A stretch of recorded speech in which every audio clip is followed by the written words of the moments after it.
rencontre en absence de citoyens. Et de la manière que vous pouvez nous rejoindre, bien, ça va être d'aller sur notre site web de la Ville et aller reprendre ou écouter de A à Z là, les points qui ont été discutés aujourd'hui et acceptés dans notre ordre du jour. Alors, notre ordre du jour se présente aujourd'hui en plusieurs points. Et je vais débuter tout d'abord par le premier point qui s'appelle de l'adopter l'ordre du jour tel que présenté. Alors, qui d'entre vous ferait la proposition de l'ordre du jour tel que présenté? Moi, oui. Gina. Jacinthe. Gina, alors. Jacinthe, Gina le propose, Gina Charette. C'est accepté par tout le monde? Oui. Il y a un retard, hein? Oui, c'est beau, je pense. Il y a un retard, je pense. OK, c'est beau. Alors, si on va au point 2, c'est l'adoption du procès-verbal du 13 avril 2020, alors que vous avez eu copie. Les membres du Conseil, depuis vendredi, je vous dirais, là, Benoît l'a envoyé ou Sarah Mully. Alors, si c'est conforme, je vous demanderai un proposeur, s'il vous plaît.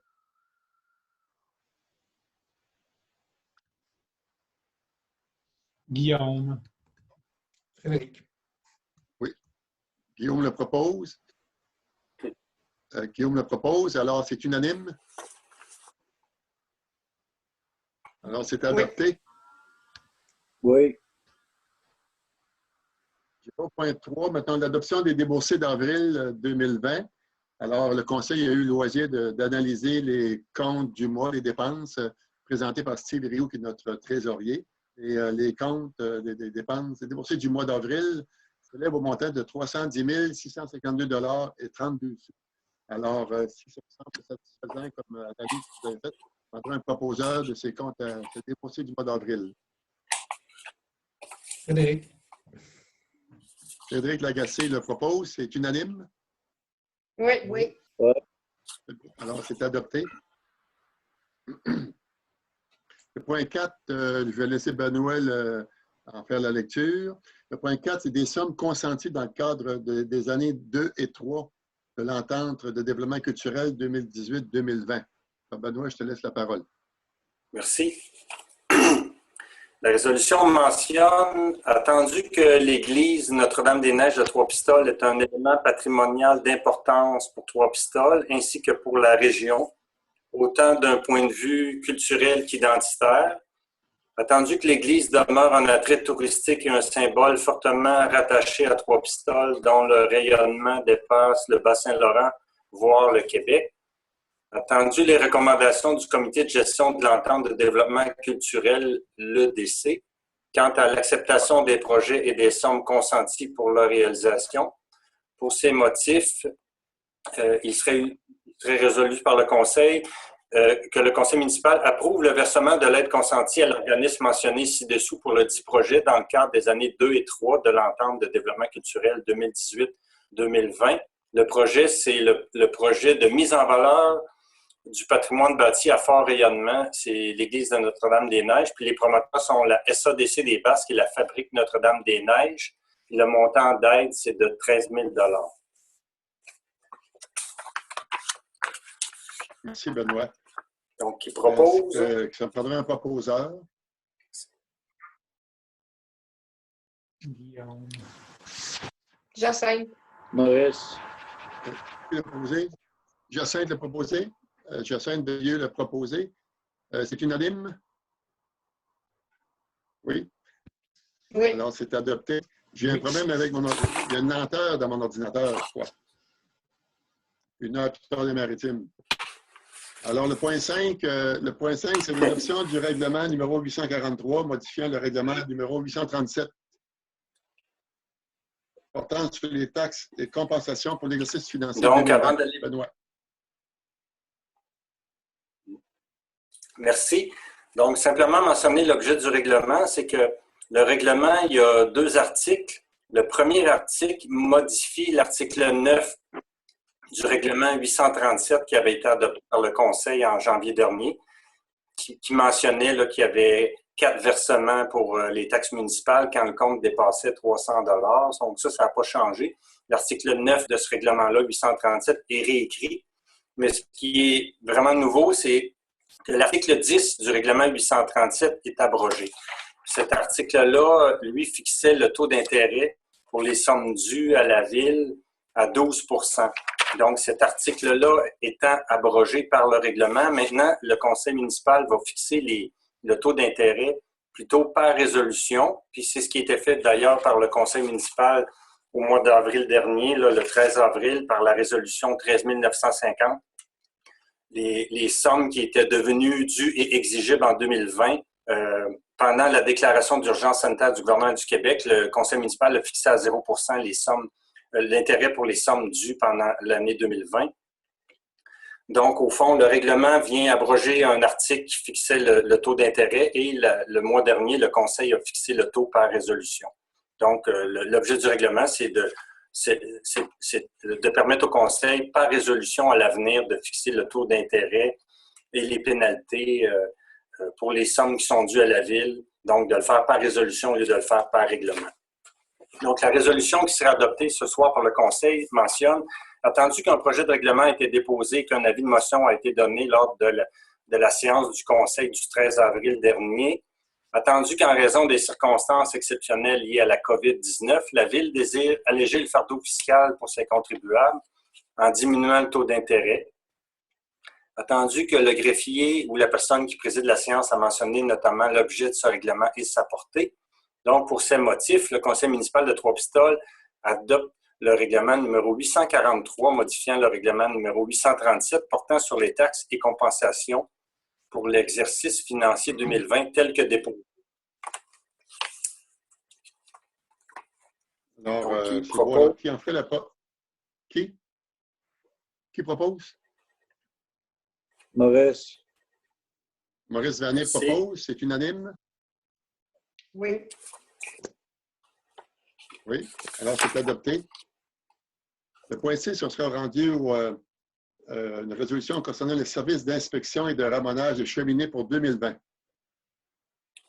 Donc, la résolution mentionne, attendu que la Ville de Trois-Pistoles possède un service de sécurité incendie qui inclut en particulier un préventionniste, attendu les dispositions du règlement numéro 697 ayant pour objet de réglementer l'inspection et le ramonage des cheminées. Pour ces motifs, il serait résolu unanimement par le conseil municipal de Trois-Pistoles, que le conseil municipal de Trois-Pistoles retienne les services de l'entreprise Service de ramonage M-Ouellette enregistré afin d'effectuer l'inspection et le ramonage des cheminées pour la saison 2020 et que les coûts chargés aux contribuables et clients soient les suivants. Donc, pour l'inspection de la cheminée uniquement, le taux serait de 25 $ taxes incluses. Pour ce qui est du ramonage, du ramassage des résidus et l'inspection, ça serait de 45 $ taxes incluses. Ramassage des résidus, Benoît, est-ce qu'on l'inclut ou on l'exclut? Pascal? On le laisse inclus parce que si la cheminée est à l'extérieur, il peut le faire. OK. Vous comprenez? C'est juste Bon. si la base de la cheminée est à l'intérieur de la maison et qui doit rentrer en cas de COVID, mais ça peut être plus complexe. Okay. C'est là la nuance. Oui. Bon, excuse-moi, Benoît. Oui. Non, c'est parfait. Ensuite, c'est que la résolution mentionne que les conditions suivantes fassent partie du présent contrat. La première condition, c'est que les résidus de ramonage ne doivent pas être déposés chez les clients et que le ramoneur doit référer les clients au service de sécurité incendie de la Ville pour toute question en matière de prévention incendie, mis à part celle concernant l'état de fonctionnement de la cheminée inspectée. Puis il y a un nouveau point qui est ajouté aussi, c'est que le conseil mentionne que l'entreprise retenue suive les directives du gouvernement du Québec à ce qui a trait au COVID-19 pour le déploiement de ce service et les obligations s'y rattachant au moment où le service sera rendu. C'est bon. Alors, qui a fait la proposition? Gina. Gina le propose. C'est unanime? Oui. Oui. Alors, c'est adopté. Je suis rendu au point 7 de l'ordre du jour. Le renouvellement de l'entente avec la Société canadienne de la Croix-Rouge. Donc, attendu que l'entente concernant les services aux sinistrés convenus avec la Croix-Rouge canadienne par la résolution 13 822 viendra à échéance, pour ce motif, il est résolu par le conseil municipal de Trois-Pistoles de renouveler cette entente pour 3 années, de août 2020 à août 2023. Et pour signer celle-ci pour et au nom de la Ville, on mandate M. Jean-Pierre Rioux, maire, et Mme Pascale Rioux, directrice générale. La contribution de la Ville se chiffre à 535,50 annuellement. Qui en fait la proposition? Jacinthe. Jacinthe Veilleux le propose. C'est unanime? Oui. Oui. Donc, c'est adopté. Point 8, demande pour désigner de nouveaux toponymes de rue. Oui, attendu les problématiques constatées à l'égard de l'acheminement et de l'affectation des services d'urgence concernant des adresses sur le territoire de la ville de Trois-Pistoles, conjointement avec celui de la municipalité voisine de Notre-Dame-des-Neiges. Attendu que la municipalité de Notre-Dame-des-Neiges, par sa résolution numéro 02.2020.21, présente une demande à la Commission de toponymie du Québec pour solutionner ces problématiques. Donc, pour ces motifs, il serait résolu unanimement que le Conseil municipal de Trois-Pistoles appuie les éléments qui concernent le territoire de la ville dans la dite résolution numéro 02-2020-21, soit, il y a 3 points.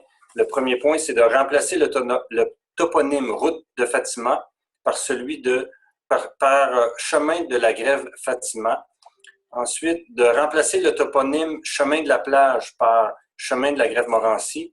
Puis enfin, de créer le toponyme rue du Grand Héron pour désigner le petit chemin privé situé le long de la limite municipale au nord-ouest de l'intersection du chemin des Îlets et du nouveau toponyme chemin de la Grève Fatima.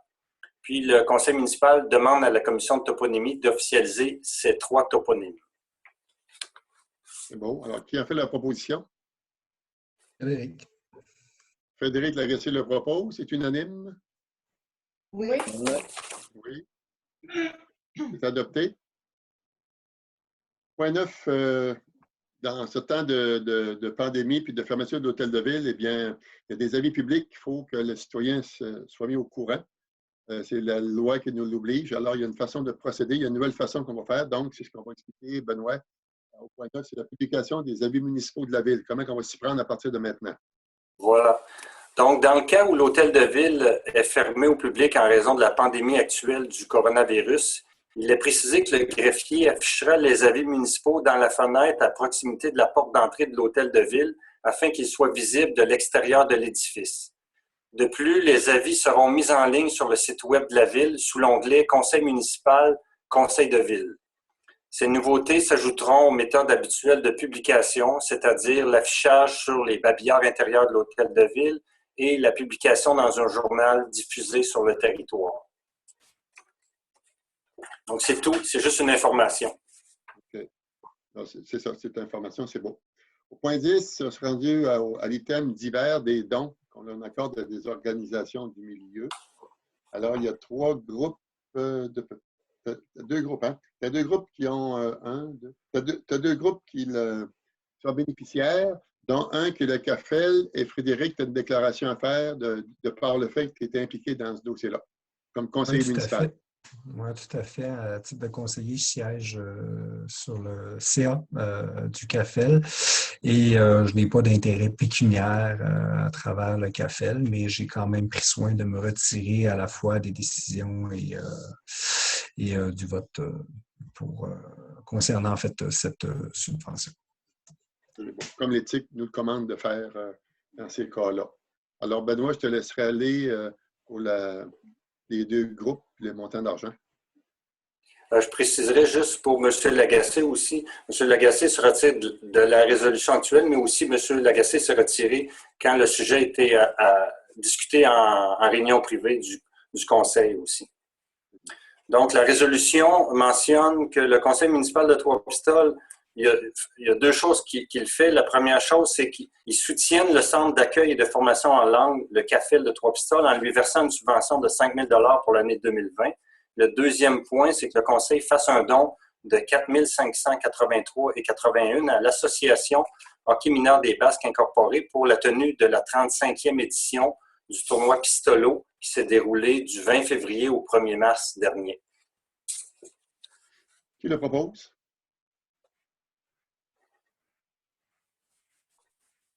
Gina. Maurice. Gina était... Alors, Gina Charest le propose, c'est unanime. Oui. Et Frédéric s'abstient. Oui. C'est bon. Alors, on serait rendu au point 11, la période de questions, Benoît.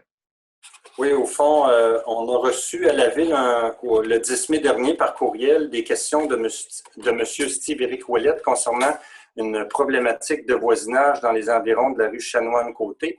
Puis, M. Rioux, je vous passe la parole à ce sujet-là. Oui, c'est une problématique que le Conseil de Ville est au fait depuis plusieurs mois, je dirais peut-être une dizaine de mois, où des citoyens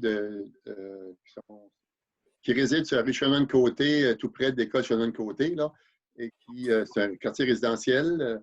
Alors, M. Ouellette fait partie de ce comité de revendication au niveau du voisinage, d'avoir une tranquillité d'y vivre.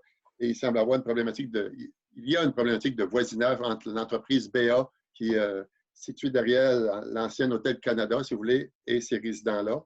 Alors, le Conseil de Ville a pris acte à maintes reprises des doléances des citoyens. On a cheminé dans ça, on a avancé dans ça. Il y a eu beaucoup de rencontres qui ont été faites. Le Conseil de Ville a été comme un genre je dirais, neutre dans ça, là, aidant les deux parties à pouvoir trouver des solutions pour cohabiter, ce qui ne semble pas le cas. C'est ce qui fait que, bon, on a une lettre à nouveau qui est déposée à soir par le groupe de citoyens qui se sentent lésés par la présence de l'organisation de BA, BA Fondation. C'est ce qui fait qu'on reçoit la lettre ce soir, on va prendre le temps de l'analyser et on va accorder un suivi à M. Ouellette dans les semaines qui vont suivre concernant sa demande, ces questionnements qu'il y a par rapport à la situation qu'ils vivent présentement. C'est un peu ça que j'avais à dire. Donc, on va y donner un suivi plus tard. Excellent. Y a-t-il d'autres questions? Au fond, ce serait les membres du conseil. Si les membres présents ont des questions, ils peuvent les poser. Oui. Pas de question. Non. Sinon, on passerait à la levée de l'Assemblée qui en ferait la proposition. Jacinthe. Jacinthe Veilleux le propose, c'est unanime? Oui. Alors, c'est adopté. Alors, prochaine rencontre publique, Benoît, c'est ou Pascal, c'est en juin. Quelle date? C'est le deuxième lundi du mois, là, mais je n'ai pas ça devant moi. Ça va être Le 8. le 8 juin. 8 juin. Alors, le 8 juin, 19h30, on va procéder de la même façon, par vidéoconférence à distance. Et puis, en passant, c'est ça, je peux dire aux citoyens que ce que vous voyez à soir, c'est que depuis le début de la pandémie, là, depuis le mois de mars, le Conseil de Ville se réunit à tous les lundis soirs en caucus de cette manière-là, chacun chez soi. On est tous confinés dans notre rôle. Et puis, pour la séance publique qu'on vient de faire à soir, là, vous voyez les décors en arrière. Là, c'est chacun son décor. Alors, la façon qu'on procède au Conseil de Ville depuis les débuts de la pandémie pour éviter justement le danger de le contacter ou de le donner à quelqu'un d'autre aussi. Alors, merci pour cette rencontre publique. Alors, Pascal, tu vas mettre fin à cette réunion-là par vidéoconférence. Et oui.